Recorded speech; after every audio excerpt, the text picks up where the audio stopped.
Salam sejahtera untuk kita semua. Di sini saya akan menjelaskan tentang identitas nasional. Namun, sebelum saya menjelaskan identitas nasional, saya terlebih dahulu akan memperkenalkan diri saya. Perkenalkan, nama saya Gede Manik dari kelas BDP 1F, NIM 2001-210. Dosen Bapak Kristi Suhendro. Baiklah, saya akan menjelaskan tentang identitas nasional. Identitas nasional adalah suatu jati diri yang dimiliki negara. Identitas nasional setiap negara antara negara yang satu dengan negara yang lain pastilah beda, karena setiap negara memiliki ciri khasnya dan kekhasannya masing-masing. Secara garis besar, identitas nasional memiliki makna, yaitu jati diri suatu bangsa yang tidak hanya mengedepankan individu, namun juga mengedepankan sekelompok organisasi atau pusaran negara. Di era globalisasi sekarang ini, banyak sekali tantangan tentang identitas nasional. Oleh karena itu, sebagai negara yang kuat, kita harus dapat menahan segala serangan-serangan dari negara lain. Oleh sebab itu, fungsi dari adanya identitas nasional ini sangat penting untuk masa depan negara kita ini. Lalu apa saja fungsi-fungsi dari identitas nasional itu sendiri? Yang pertama yaitu identitas nasional itu sendiri sebagai pemersatu bangsa. Yang kita ketahui bahwa di negara Indonesia ini adalah negara yang terkenal dengan negara yang majemuk, negara yang memiliki banyak sekali keberagaman, yaitu keberagaman suku, negara, bangsa, dan lain sebagainya. Oleh sebab itu, ini tidak akan membuat kita menjadi pecah belah, sebab kita satu dalam Bhinneka Tunggal Ika, yang artinya walaupun berbeda-beda namun tetap satu jua. Yang kedua, identitas nasional itu sendiri sebagai beda dengan negara lain. Ini sangat jelaskan karena pengertian dari identitas nasional itu tadi yaitu jati diri yang dimiliki suatu bangsa. Jati diri setiap bangsa itu jelas berbeda. Jati diri suatu bangsa itu dibedakan dari ciri khas yang dimiliki negara itu sendiri, dan itu tidak akan pernah sama dengan negara yang lain. Yang ketiga yaitu identitas nasional itu sendiri sebagai landasan negara. Mengapa dikatakan sebagai landasan negara?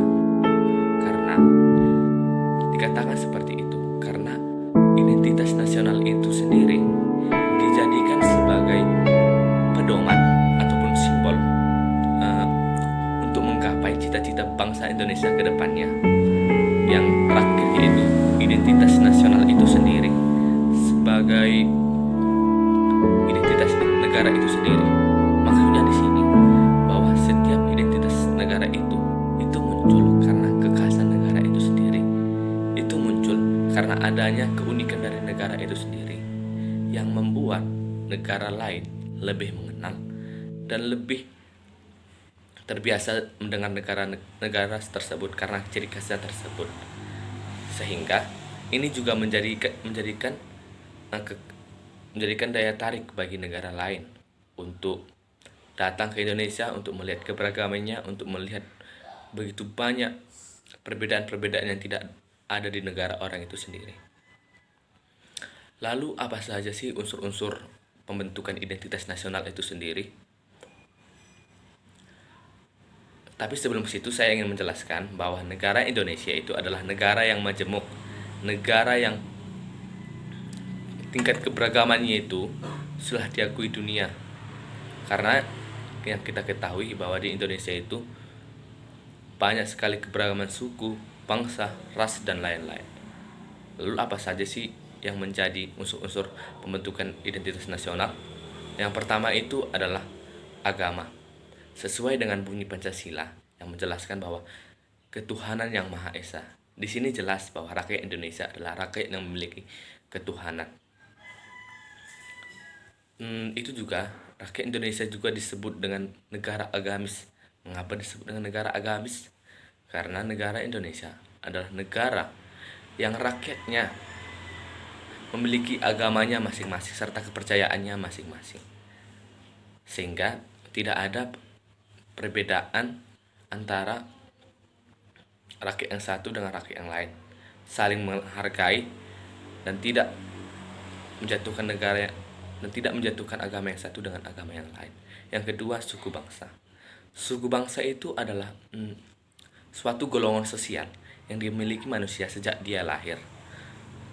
Golongan suku di Indonesia itu telah dikenal dunia karena suku Indonesia adalah suku yang paling banyak jumlahnya di dunia, sampai ratusan. Sehingga ini merupakan sebuah daya tarik bagi Indonesia, sebuah penambahan devisa bagi Indonesia sehingga dapat menambah penghasilan negara ini. Yang ketiga itu adalah bahasa. Indonesia terkenal memiliki bahasa banyak sekali, sampai ratusan.